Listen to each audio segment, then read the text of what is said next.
Alternativa Sonora.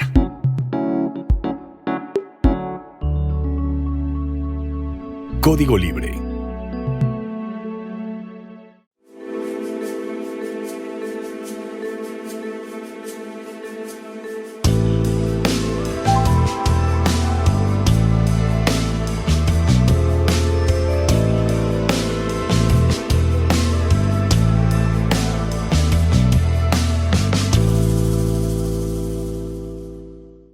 Bienvenidos a una emisión más de Resiliencia en Línea. Gracias por acompañarnos desde donde quiera que estén.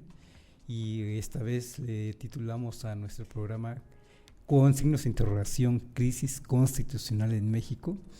Hay unos actores que están llamando una crisis constitucional a lo que está pasando en el país, y personas como Ricardo Monreal dice que más bien es un incidente, es un problema, pero no una crisis constitucional.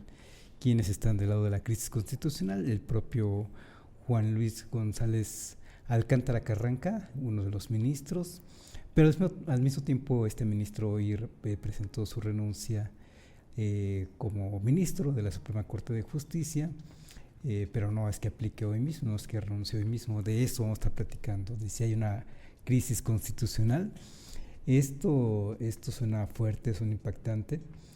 Es una gran llamarada que se dio en estos días, y es que vaya que han ardido los días, digamos, en términos informáticos, en términos de confrontación entre los tres poderes de la República en México, pero es una llamarada que tal parece que así como se ha incendiado, se va apagando más rápido de lo que pensábamos, incluso aparentemente. Es al menos la impresión que tenemos, y es lo que queremos comentar con ustedes. Desglosado parte a parte, digamos, lo que queremos es con ustedes, como siempre, analizar lo que ha sucedido en la semana, no tanto dar la última nota, la última noticia del día, sino estar analizando lo que implica todo esto en términos de proceso social o de proceso político. A fin de cuentas, es un proceso importante para el país, para nuestra nación, que está en plena efervescencia de una transformación que no tiene que ver con el eslogan de la cuarta transformación. Realmente estamos viviendo una transformación política y social, pero insisto, como lo hemos dicho en otros programas, una transformación pacífica. En general, pues la gente está yendo a trabajar, está haciendo su día a día, está siguiendo sus proyectos cotidianos, yo diría en paz. Quienes están confrontados, quienes están muy efervescientes, pues estos poderes precisamente, y justo de eso se trata la vida, en este caso legislativa, ejecutiva y judicial, que debatan para el bien de la nación misma, del país mismo, de la república misma. Al menos los legisladores, esa es su función, y al menos el poder ejecutivo, esa es su función. Para eso fueron electos, para eso les dimos el voto, para que se pongan manos a la obra y estén trabajando por el país, y en este caso vaya que están trabajando por una transformación. A fin de cuentas, hay personas que les gusta, hay personas que no les gusta, pero a fin de cuentas están trabajando por una transformación. Y eso sí, estamos viviendo unos días de gran efervescencia en esos términos y en esos poderes o en esos ámbitos públicos. Vamos desglosando entonces de uno por uno. Es de lo último que está hablando, de crisis constitucional, y hay personas que le meten más leña al fuego para que arda más, para que levante más la llamarada. Estamos como que cada quien montó su hachón. Para los que somos de este municipio, bien sabemos que es un hachón. Le echamos más leña, pero la verdad es que esa llamarada a poco se va apagando. Antes, en esta semana, a principios, digamos, de la semana o la semana pasada, o en los últimos 15 días, se está hablando, o se intentó meter en el discurso público, en el imaginario de los mexicanos, que Claudia Sheinbaum, como presidenta de México, había desacatado una orden judicial, una orden del Poder Judicial, y eso no prendió. A fin de cuentas, se manejó muy poco, y más bien cambiaron los medios de comunicación corporativos, cambiaron el discurso a una crisis constitucional, y que bueno, eso suena más impactante, más grande, más monumental, incluso con la intención ahí, poniendo unos tintes de que el Estados Unidos podría estar entrometiéndose una vez que terminen las elecciones. Puede ser. Eso también es parte de las apuestas que se han puesto en este tablero, pero tal parece que, insisto, esto se va pagando de a poco. Y a la vez la llamada Cuarta Transformación, los aliados de Morena y la propia Poder Ejecutivo, la Presidenta de la República, saben que lo que más conviene es acabar con este incendio lo más pronto posible, y si es antes de que terminen las elecciones en Estados Unidos, esto va a ser el martes próximo, ya una semana, y tenemos la noticia de quién es la presidente o presidenta en Estados Unidos. Si se puede acabar ese problema antes de esto, pues mucho mejor para la llamada Cuarta Transformación. Pero justamente para meterle emoción al asunto, a este problema, a este incidente, diría Ricardo Monreal, justamente los ministros van a votar en pleno, justamente el martes de las elecciones en Estados Unidos, van a decidir si pueden revisar la constitucionalidad de la nueva constitución. Vamos, así de absurdo es esto, digamos. Unos a favor de que sí se puede revisar la constitución de parte del Poder Judicial y otros en contra. Y de eso, bueno, se ha hablado mucho, y justo de eso, esa es una de las apuestas finalmente, que Estados Unidos apoyara eventualmente a ese Poder Judicial, y no solo al Poder Judicial, sino que apoyara a la oposición en México, como lo ha hecho Estados Unidos en otros momentos. Pero tal parece que esa opción se va alejando de a poco, pero no deja de estar en los intereses de la oposición en México. Están jugando sus cartas, la Cuarta Transformación también está jugando sus cartas, y tal parece que le está saliendo mejor la jugada a la llamada Cuarta Transformación. Vamos viendo de a por qué.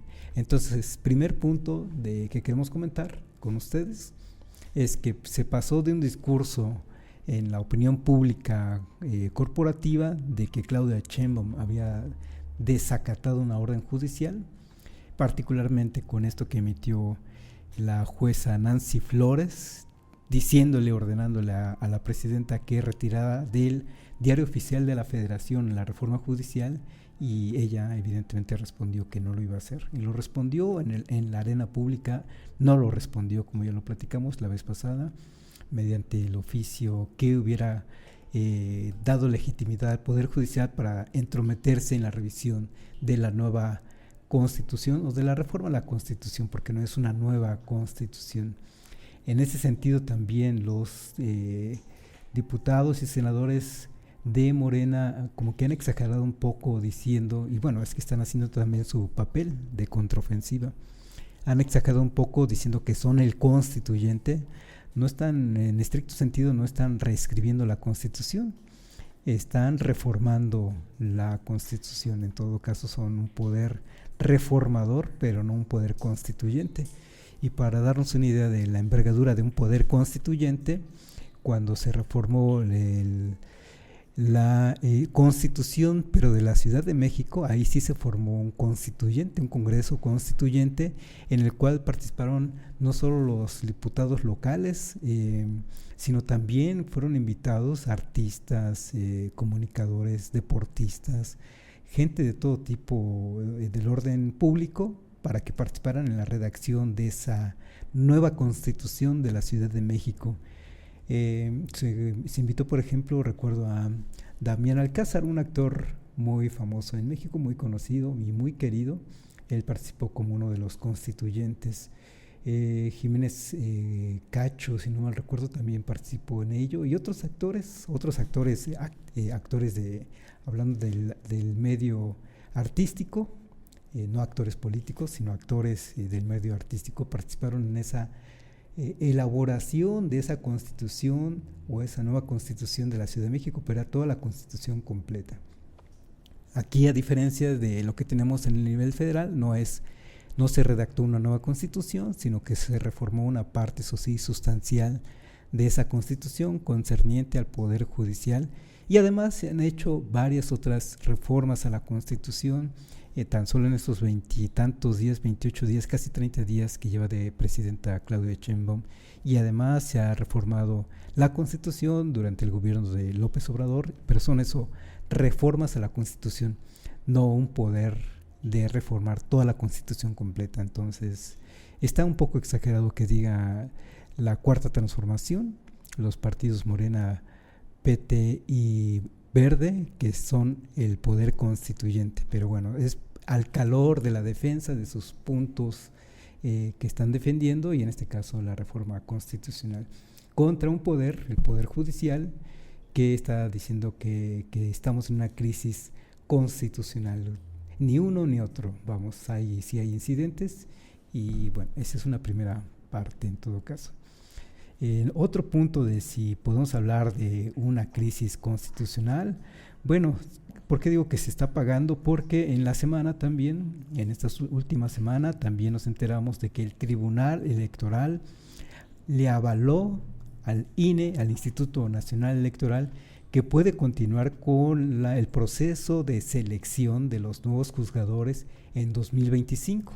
El INE ya había anunciado hace unas semanas, hace un mes quizá, poco más, que empezaba con los trabajos para la elección de 2025, y de repente se vio entorpecido porque ya eran muchas las presentaciones de amparo ante esta reforma constitucional, y entonces lo que hizo el INE fue preguntarle al Tribunal Electoral, oye, ¿puedo continuar o no? Porque así está difícil, porque incluso estaban también con ese riesgo de entrar en desacato, y como son actores, funcionarios públicos a fin de cuentas menores a la presidencia de la República, los consejeros electorales no quisieron arriesgarse y mejor preguntaron al Tribunal Electoral si pueden continuar con el trabajo, y en esta semana el Tribunal Electoral les respondió que sí. Entonces, un actor importante, un actor político, aquí sí, importante en este proceso, el Tribunal Electoral le dio luz verde, vamos, quitó una traba, una de las tantas trabas que tiene esta reforma judicial. El Tribunal Electoral se la quitó. Luego tenemos otro actor importante dentro del Poder Judicial. Ya sabemos ahora que existe un Consejo de la Judicatura, y este Consejo de la Judicatura también en esta semana ordenó levantar el paro judicial que tienen jueces, magistrados en el país, y trabajadores también de ese Poder Judicial.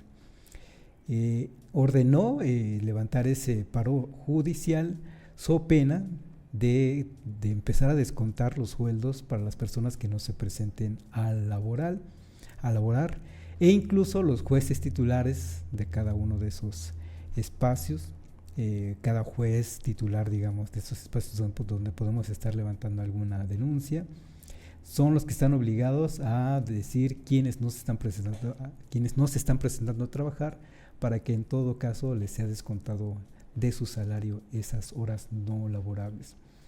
Aún así hay trabajadores y hay jueces y hay ministros que todavía se decidieron mantener ese paro, y bueno, se les ha reprimido. Voy a insistirlo una vez más, como en otros programas, no. Han podido seguirse manifestando, manifestando por no decir que están en paro, también lo han podido seguir haciendo, porque vivimos en un estado de derecho, vamos. Lo que más quisiera personajes de este Poder Judicial es tener a un juez, a un magistrado o a un ministro incluso detenido, digamos, para tener la fotografía y lanzarla no solo a México, sino al mundo, diciendo que en México hay represión y que se está reprimiendo al Poder Judicial. Y no es así, están en una batalla constitucional o una batalla institucional, y tal parece que el Poder Judicial lo está perdiendo.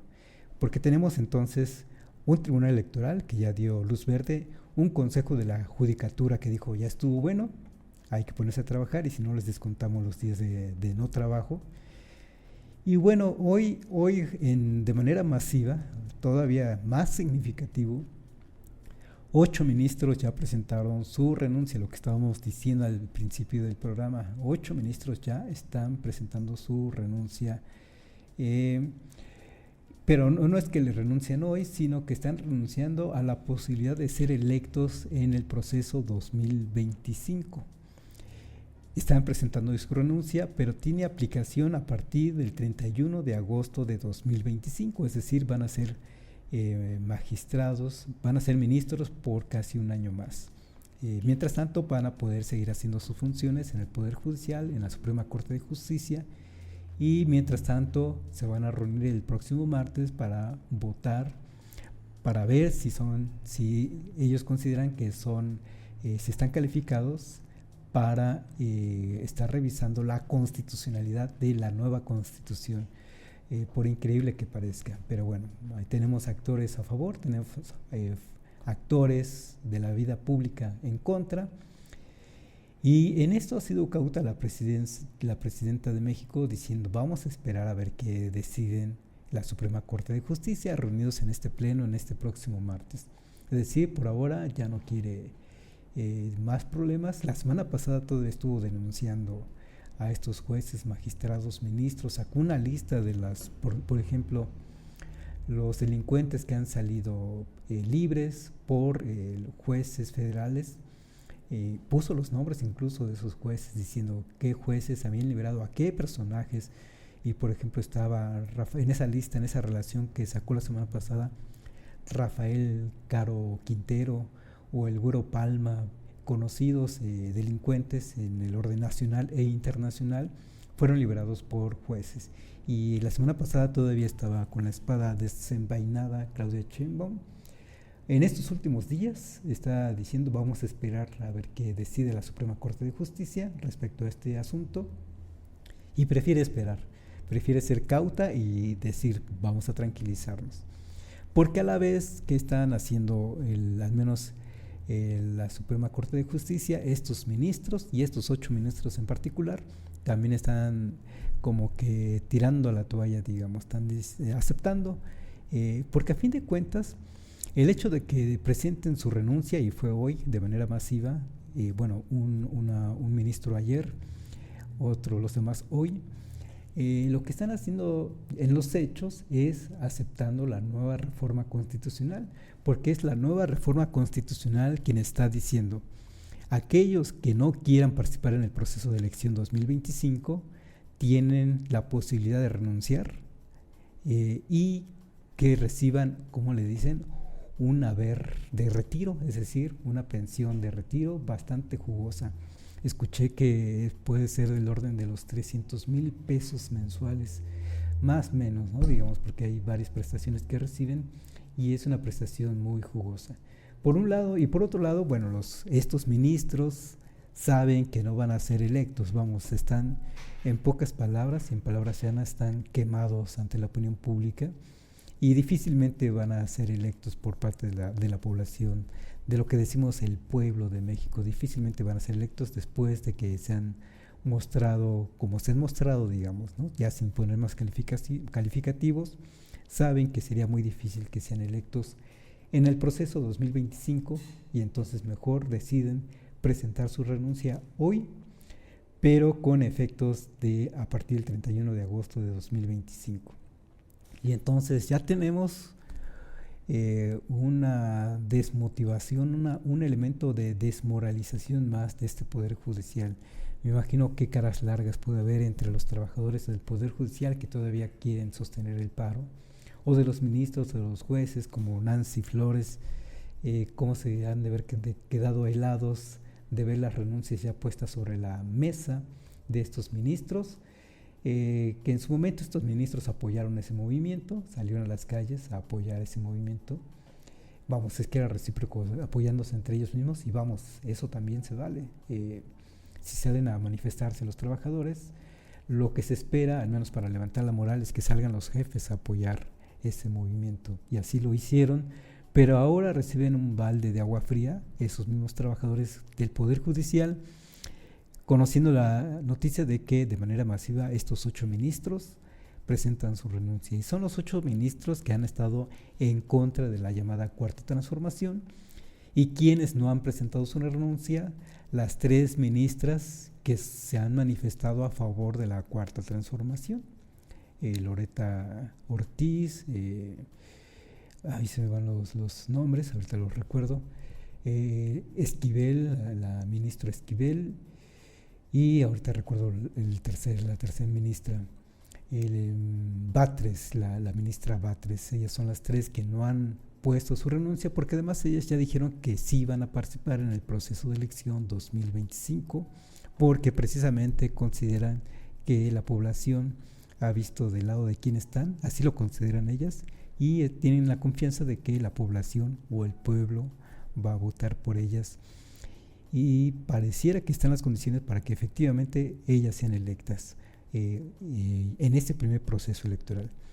El caso es que con esta renuncia, con las nuevas reglas de esta reforma constitucional, estos 8 ministros pues están aceptando finalmente eso que está asentado en la nueva reforma judicial, y con eso están aceptando a fin de cuentas las reglas.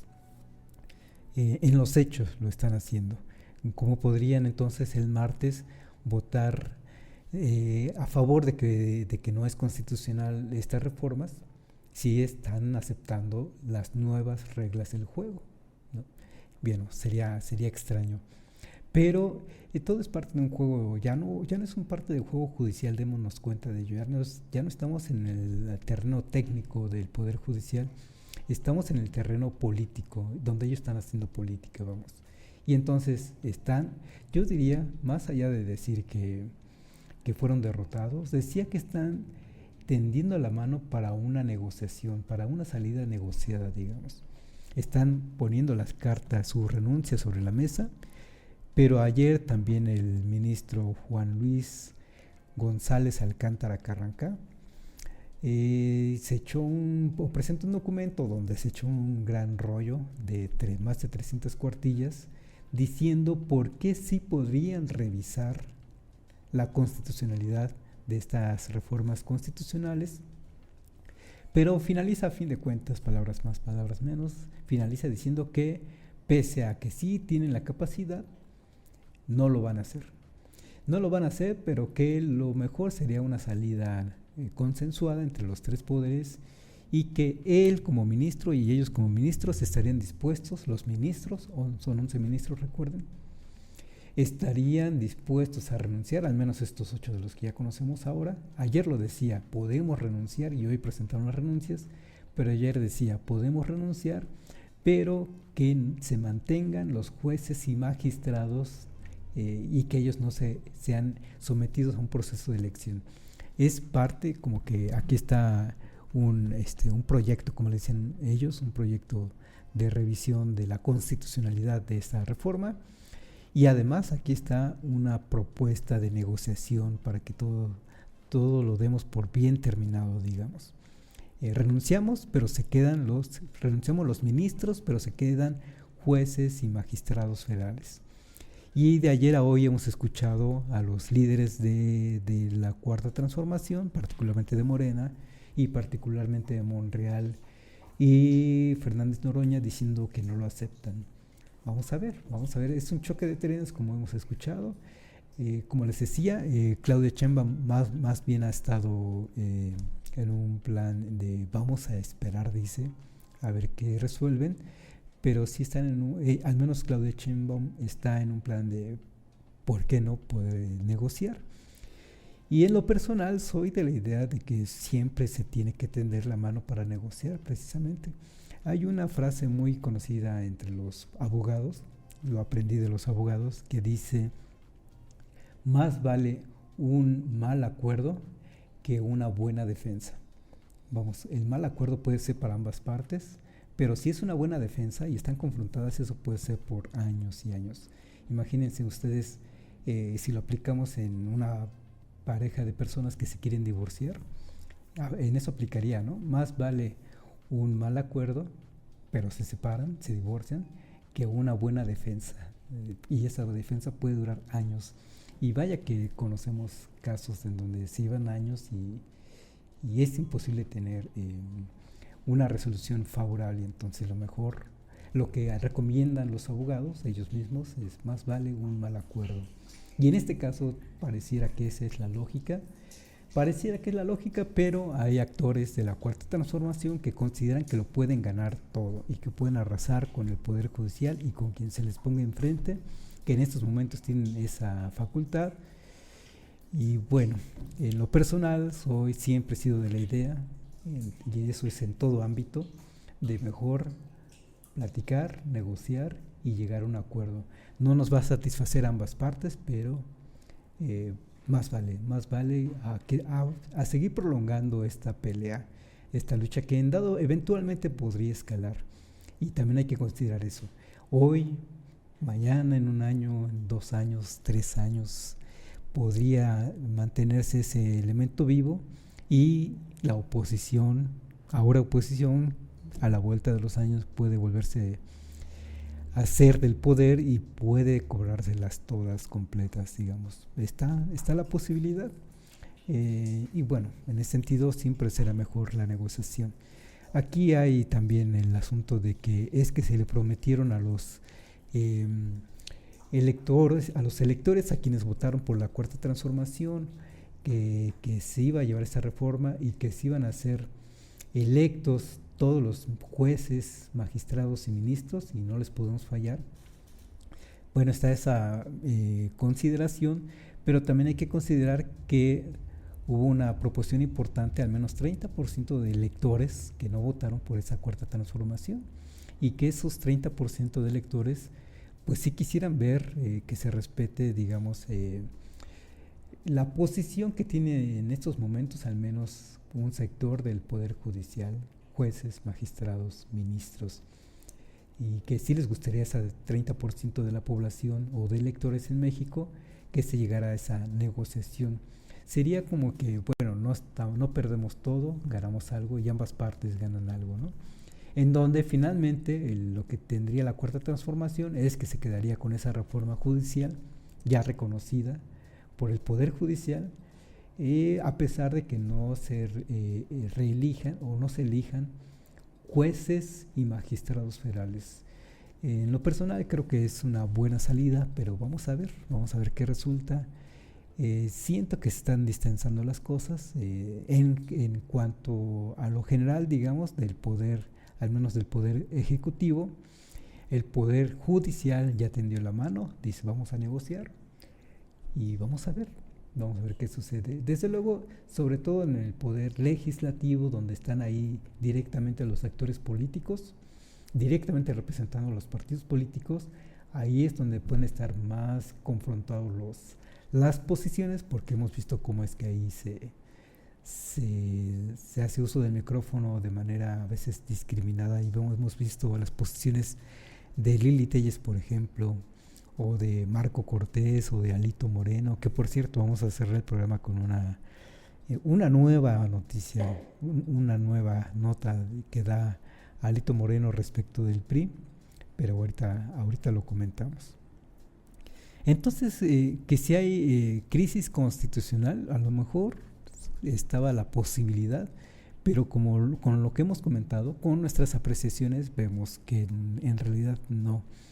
Sí ha habido incidentes, sí ha habido problemas para que avance la reforma judicial, pero de a poco se va destrabando, y entonces tenemos un tribunal electoral que le da el visto bueno, un consejo de la judicatura que ya dice tenemos que seguir trabajando, por no decir que le da el visto bueno, y tenemos a 8 ministros que ya presentan su renuncia, aunque aplica para el siguiente año, finalmente presentan su renuncia, pero sobre todo presentan su renuncia para decirle a la presidenta de la República, bueno, ayer te hicimos una propuesta, podemos renunciar, y mira, hoy efectivamente te estamos presentando la renuncia. Pero, dicen estos magistrados, pero nos vamos a reunir el próximo martes y vamos a tomar una decisión. Y ese próximo martes va a ser seguramente para meterle tensión a las cosas, por lo menos eso, meterle emoción a las cosas, a este proceso, porque están esperando a ver las tendencias de cómo van las elecciones en Estados Unidos, y apuestan porque alguno de los dos candidatos ganadores, Kamala Harris o Donald Trump, eventualmente puede estar también dando señales, lanzando un mensaje a México de cómo ve una vez también conocido que ellos conocen las tendencias electorales, si les favorecen o no, manifestarse en lo que está pasando en México. Y vaya que el mundo está esperando a Estados Unidos que ya salga de su proceso electoral, porque como muchos sectores en el mundo ven a Estados Unidos como el policía del mundo, están esperando que resuelva el asunto de Israel, el mundo árabe, digamos, o Israel-Palestina, o el genocidio de Israel con Palestina. Están esperando que resuelva el asunto de si va a seguir apoyando a Ucrania o no, y en México están esperando a ver si nos apoya. Bueno, la oposición pensará a ver si nos apoya o no con nuestra protesta, digamos, con no aceptar la reforma judicial y muchos asuntos más que Estados Unidos va a tener que atender, o la nueva presidencia, o la presidenta o presidente electo van a tener que empezar a atender una vez que sepan de los resultados en Estados Unidos, precisamente. De ahí la trascendencia de las elecciones en Estados Unidos, de ahí la estrategia de los ministros de decir nos vamos a reunir el próximo martes para ver qué decidimos. Bueno, todo entra en un juego, pero a fin de cuentas yo soy de la idea de que esto ya se viene aplacando, digamos. Entonces, crisis constitucional. Los medios de comunicación corporativos así lo señalan. Todavía el día de ayer, los principales medios corporativos en sus diferentes programas de análisis político así lo quieren manejar. Incluso vemos que ayer por la mañana invitaron a Santiago Taboada, el ex candidato a la jefatura de gobierno de la Ciudad de México, también diciendo que el Poder Judicial debe de ser más impetuoso y no debe de tirar la toalla y debe de dar la lucha hasta las últimas consecuencias, pero ya vemos que no, que el mensaje que ayer dio Santiago Taboada, al menos no lo escucharon los ministros, porque hoy presentaron su renuncia y con ese mensaje de vamos a negociar. Y también en estos días vimos que también se montó en el ring Claudio X González, que le encanta en cuanto puede subirse al ring, porque finalmente se trata, estos personajes de eso viven, de estar presentes de manera mediática, y entonces si se puede pelear de repente antes con López Obrador y ahora con Claudia Sheinbaum lo va a hacer. Y ahora vimos la primera pelea entre Claudia Sheinbaum y Claudio X González. Claudio X González de una manera grosera diciendo que era una inepta nuestra presidenta, y Claudia Sheinbaum diciendo que es un junior tóxico. Algunos coincidimos con esa descripción, pero le responde todavía Claudio X González diciendo ya estuvo bueno. Estoy muy orgulloso de ser hijo de mi padre, y en fin, intentó tomar pelea en ello, con la intención precisamente de ahora encabezar esta pelea desde el Poder Judicial. Pero pues, insisto, esa pelea se va perdiendo, por parte del Poder Judicial se va perdiendo, y a pesar de las intenciones de Santiago Taboada, de las intenciones de Claudio X González y de los medios corporativos, y por ahí hay un personaje que ya hemos dicho que se fue a España, y desde España ya empezó a escribir sus primeras columnas, y está en un plan muy provocador, diciendo que López Obrador está escondido. Y es provocación simplemente, ¿no? Para ver si muerde el anzuelo López Obrador, y le responde, y pues no le respondió, lo ignoró. Pero no solo eso, está provocando en otros ámbitos, no se diga también con este poder, con esta reforma judicial. Y la verdad es que a pesar de las intenciones, de los esfuerzos de estos medios de comunicación corporativos, de Claudio X González, de Santiago Taboada, y cualquiera que le dice al Poder Judicial, no dejes de pelear, no están solos, pues ya se quedaron solos, y eso lo hemos visto desde hace semanas atrás. La verdad es que están solos, no hay oposición, oposición de partidos políticos que esté apoyándolos, porque simplemente la oposición está borrada. Y de una vez adelanto lo que iba a comentar respecto de Alito Moreno, porque ejemplifica esto.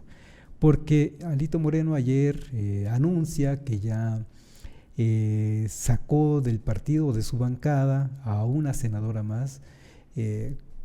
Como dicen, de por sí estamos feos y luego hacemos estos actos y nos ponemos más feos todavía, porque estaban justos con el 51, con 41 senadores para echar para atrás las reformas constitucionales a lo que fuera, y de repente ellos dicen que expulsaron a Márquez Yunes, el senador de Veracruz, ¿verdad? Aunque en los hechos sigue estando en la nómina, según informan, siguen estando en la nómina, o este señor sigue cobrando bajo la nómina o bajo la fórmula de el PAN. Vamos a ver si eso se da, pero bueno, perdieron o están perdiendo, o no están cuidando a sus senadores, y ahora dice Alito Moreno que expulsa de la bancada de senadores a Cintia López Castro. Entonces lo que se ve es que Alito Moreno, porque además ya expulsó a Beltrones, Fabio Beltrones, también se peleó con él antes de que empezara esta legislatura, antes de que entraran en funciones, y ya lo había corrido también. Y entonces ya corre a 2 senadores, y lo que se ve es que no le interesa, lo que menos le importa o lo que menos le preocupa es tener fuerza como oposición, como partido de oposición, y más bien lo que está afianzando es su negocio político. Como oposición política, como fuerza política, pues no la tiene nula, y eso entonces le tiene sin cuidado a Alito Moreno, y lo que está cuidando, eso sí, es su negocio como partido político, porque algo podrá vender. Por ahora no están nulificados, están invisibilizados, están desaparecidos, esa oposición al menos de parte del PRI. Encima se deshace de otros senadores o militantes incómodos, pues es que no le importa esa vida de oposición política, lo que le importa es cuidar un negocio que va apuntalando de a poco. Por ahora no está haciendo nada de esa franquicia comercial política, y Alito Moreno está esperando que en algún momento más, él verá en qué momento, esa nueva franquicia comercial, que ahora es el PRI y capaz que está le cambiando el nombre, ya pueda ser rentable para ellos. Por ahora están como que acomodando el changarro, están poniendo los estantes de ese changarro para ofrecer lo que vayan a ofrecer a los demás partidos políticos o a los partidos políticos de más fuerza, incluido Morena. No hay que descartarlo, pero por ahora no, por ahora el changarro todavía no está en posibilidades de abrir, ya lo abrirán, pero es eso, un changarro comercial políticamente hablando, para vender prebendas políticas, incluso dentro del mismo partido. A la hora de las candidaturas ya dirán cuánto cuestan esas candidaturas a sus militantes. Entonces tenemos que ese poder judicial se sabe solo, se ha dado cuenta yo creo que desde hace tiempo que está solo. Lo único que le quedaría es precisamente que Estados Unidos pudiera eventualmente lanzar una señal, y de hecho Estados Unidos, si se va a intentar entrometerse, ya tiene el ultimátum, tiene de aquí al martes para lanzar una señal, y si el mismo Estados Unidos no emite ninguna señal, entonces sí será el último clavo que cabe, digamos, o que ponga el clavo en el fétro de esta Suprema Corte de Justicia, porque es cierto lo que en todo caso está otra impresión u otra interpretación más. Finalmente lo que estamos viendo es el fin de la Suprema Corte de Justicia como la conocemos. No es una crisis constitucional y no es el fin del Poder Judicial en México, sino que es el fin del Poder Judicial como lo conocemos, y está emergiendo uno nuevo que sí genera muchas expectativas, muchas dudas. Estamos en construcción de ese nuevo Poder Judicial en México. Somos un país que se aventuró en esto, y al menos yo espero que las cosas salgan muy bien, porque es lo que necesitamos. Necesitamos un Poder Judicial confiable, lo mismo que necesitamos otras instituciones confiables en el país. Se trabajó en los años pasados en una Guardia Nacional que esperemos que esté funcionando mejor. También en entrevistas que ha estado dando Omar García Harfuch como secretario de Seguridad Pública, dice que lo que se hizo en los 6 años anteriores fue trabajar para constituir la Guardia Nacional, y dice, ahora ya tenemos constituida esa Guardia Nacional y lo que queda es operar. Lo que en adelante hay que hacer es operar esa Guardia Nacional como institución, También aquí hago paréntesis porque es significativo, es que los símbolos importan. Lo habíamos comentado a los primeros días de las funciones de la presidenta de México, cómo es que Omar García Harfuch, a diferencia de su predecesora, Rosa Isela Rodríguez, las dos secretarios de Seguridad Pública, una que salió y el otro que entró, pero Rosa Isela siempre se mantuvo dando sus informes o sus comunicados, especialmente desde las mañaneras de López Obrador. Y Omar García Harfuch inmediatamente salió al terreno y se plantó en el terreno de los principales, o una de las principales organizaciones criminales en México, y se plantó en Culiacán. Y no solo eso, al día de hoy, en entrevistas ayer o hoy, que seguramente las solicita y se las conceden en algunos medios de comunicación, como con López Dóriga, señaló cómo es que se han detenido ya al menos a dos, se ha detenido a un criminal importante en México, y que esto ha llevado también la detención, hizo la cuenta de 284 personas, ¿cómo les dicen ellos? ¿Cómo les dice él? Provocadores de violencia, una cosa así es la palabra, digamos. Y precisamente en este asunto de cómo están en serios problemas de seguridad en Culiacán, precisamente a partir de la detención del Mayo Zambada, y que esto detonó un conflicto entre los dos grupos que ahora se separan, digámoslo así, de este grupo criminal, que se están confrontando en Sinaloa y con severas imágenes que podemos estar viendo. Bueno, no solo se plantó para tomarse la foto Omar García Harfuch, sino que anuncia que esos eventos y la detención de este otro personaje provocaron la detención de ya 284 personas. Dio el dato muy exacto, y él mismo dice, para 28 días que lleva de gobierno la presidenta, pues es un número significativo. Llama la atención, quizá, bueno, por un lado, para él llama la atención ese número significativo. A mí lo que me llama la atención es primero que va y se planta en el terreno, a diferencia de su predecesora. Y en segundo lugar, que está precisamente mostrándose en términos mediáticos, cosa que no hacía necesariamente la predecesora, Rosa Isela Rodríguez. Ella más bien se movía en las mañaneras cuando la invitaba el presidente a dar alguna información en particular. Y Omar García Harfuch tal parece que está concediendo por lo menos algunas entrevistas en medios tanto por internet, con periódicos independientes, como de estos corporativos nacionales. Son dos maneras diferentes de manejarse. Omar García Harfuch de manera muy abierta y muy frontal, digamos, comunicándose con México, con los mexicanos, y lanzando un mensaje con ello con los grupos delincuenciales.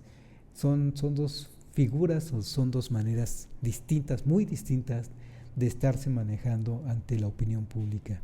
Eso llama la atención.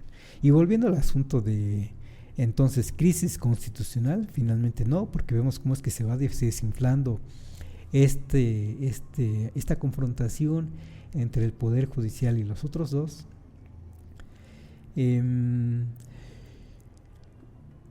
Bueno, también lo que se dio en la semana es esa llamada aprobación de la supremacía constitucional, y es que esto de la supremacía constitucional es parte de las defensas, de la defensa que tuvo la Cuarta Transformación.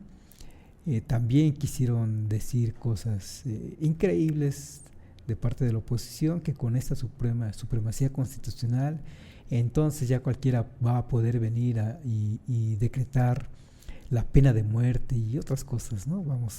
Ya todo esto es parte finalmente de la retórica entre partidos políticos, hay que tomarlo así, pero finalmente en este caso la Cuarta Transformación también ha echado mano de los elementos institucionales que tiene para salir adelante con esta lucha, con esta confrontación. Y yo insisto, tal parece que lo va ganando precisamente esta llamada cuarta transformación. Tanto así que, insisto, la presidenta Claudia Sheinbaum dice: mejor nos serenamos en el discurso público y vamos a esperar a ver qué decide la Suprema Corte de Justicia el próximo martes, y ya nos enteraremos si ahí ya definitivamente se acaba el problema, o bien si van a continuar todavía con unas luchas más, unos recursos más. No hay crisis constitucional, entonces podemos concluir. Es el fin, eso sí, de la Suprema Corte de Justicia como la conocemos. Es el fin del Poder Judicial como lo conocemos, pero se va a reformar. Y en ese sentido también, los mercados, que también es otro recurso que han usado la oposición, es que los inversionistas se van a ir de México. Como se dicen los economistas, se ha deslizado un poco el tipo de cambio del peso frente al dólar, pero no de manera preocupante. Ha andado en los 19, 20 pesos, ya superó a veces los 20 pesos por dólar, pero no es como en otros momentos, por ejemplo en la pandemia, que empezó a incrementar, cuando estaba de 17 pesos, empezó a incrementarse de 19, 20, 21, 22, 23 llegó a estar, e incluso tuvo que intervenir el Banco Central vendiendo dólares para abaratar el costo del dólar en México. Y en este caso ni siquiera hemos escuchado hablar del Banco de México intentando intervenir. ¿Por qué? Porque las cosas están tranquilas incluso para los inversionistas, y eso lo saben en primer lugar los inversionistas, que esta reforma judicial no les va a afectar en su tranquilidad para invertir en México, porque a fin de cuentas esa reforma judicial se fue contra cómo nombrar jueces, ministros, magistrados, pero no con cláusulas comerciales o con leyes o artículos comerciales o en cuanto a comercio internacional. En eso hay otros foros, hay otros paneles para estar reescribiendo, por ejemplo, el Tratado de Libre Comercio con América del Norte, México, Estados Unidos, Canadá. Ahí es donde se ponen las reglas para que, por ejemplo, que están con toda la intención los estadounidenses, para que no entre China. Estaba revisando los datos, tratando de constatar lo que dijo Marcelo Ebrard la semana pasada, diciendo que sí hay mucha inversión en China, en México, pero que no hay una planta industrial en China, no hay una planta industrial china o de capital chino en México, muy diferente. Y al menos en cuanto a ensambladoras de vehículos, efectivamente no hay una sola empresa china en México. Sí hay intenciones, hasta parece que hay un gigante de los vehículos, de los autos eléctricos, llamado BYD o BYD, si lo queremos estar pronunciando en inglés, que quiere llegar a México y que será muy bueno para México desde luego, pero por ahora no se ha dado. ¿Por qué? Porque las reglas de origen marcadas, escritas no en la Constitución, sino escritas en los acuerdos comerciales México, Estados Unidos, Canadá, ahí es donde no se deja entrar, pero no tiene que ver con la Constitución, no tiene que ver con que si las inversiones de los extranjeros en México están peligrando o no. Son cosas completamente diferentes. Y si China quiere entrar, por ejemplo, por decir un ejemplo, en China, si los chinos quieren invertir de manera más fuerte en México, va a tener que ser por otros medios donde se consiga esa entrada de esas inversiones, pero de ninguna manera es el Poder Judicial o de ninguna manera es la reforma judicial la que mete en problemas a esas inversiones, ni de los chinos, ni de nadie.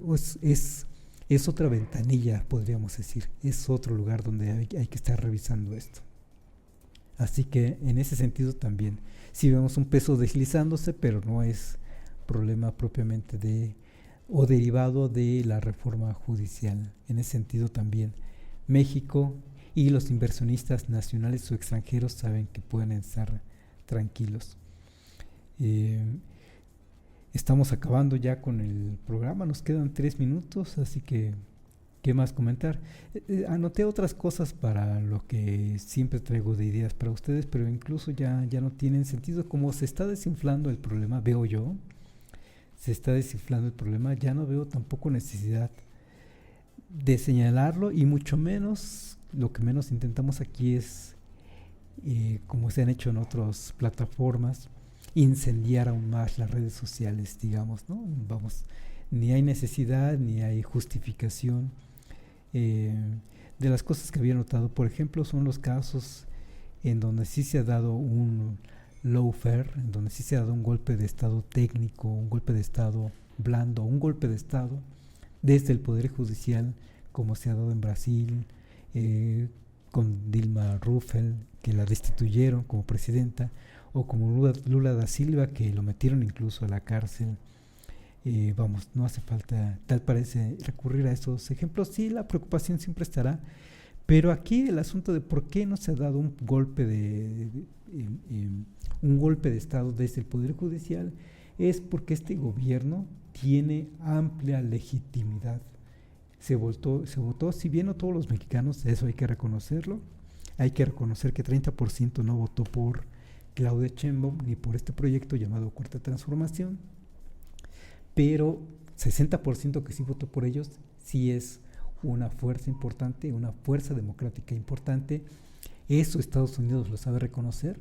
No puede empezar con una desestabilización social como lo ha hecho en otros países, porque una gran mayoría en México apoyó por esa transformación. El presidente saliente tiene salió con una gran popularidad, se habla de hasta 75%, los medios más moderados hablan de 62%, pero a fin de cuentas tiene una gran popularidad, tiene una gran fuerza. Vamos, esta llamada Cuarta Transformación tiene una gran fuerza popular. Eso lo sabe ver bien Estados Unidos, y entonces por eso es que no se animó, yo diría ya no se animó a apoyar esta intención de golpe de estado blando en México. Por ahora, más adelante, quizá, más adelante, si además Estados Unidos ve afectados sus intereses, los va a ver afectados, no lo sabemos.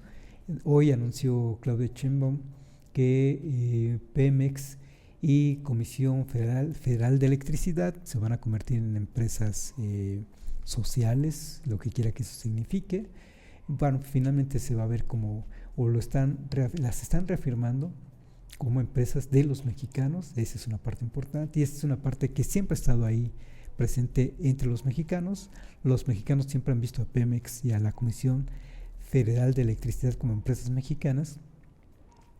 En eso Estados Unidos no tiene por qué escandalizarse tampoco, pero bueno, ¿qué medidas pueden no gustarle a Estados Unidos? Pues que entre China de lleno con sus empresas manufactureras en México, y bueno, a la vez desde ahí los aranceles pueden ser la herramienta de Estados Unidos para detener ello. Y si hubiera otras medidas más significativas para Estados Unidos en términos comerciales, entonces sí podría estar intentando promover un golpe de estado como lo ha hecho en otros países, pero por ahora en México tal parece que las cosas para Estados Unidos y para los inversionistas, en todo caso quienes pueden estar preocupados de las reformas en México, bueno, por ahora pueden estar tranquilos porque no está pasando algo grave como ha sucedido en otros países, que sí afecta a intereses particulares de los estadounidenses. Y bueno, con esto terminamos nuestro programa. Les vamos a agradecer mucho que nos estén acompañando siempre que puedan. Muchas gracias. Gracias a Felipe, a Gerardo, a Carla, que son el equipo de producción, que nos permiten decir estos puntos de vista, que yo lo voy a insistir, son siempre a título personal, no coinciden necesariamente con los puntos de vista del equipo de trabajo de Código Libre, cada uno con sus programas, cada uno con su programación, y ellos no necesariamente coinciden con mis puntos de vista. Esos son lo que transmitimos desde Resiliencia en Línea, es lo que pensamos solo en Resiliencia en Línea. Gracias y nos vemos la próxima.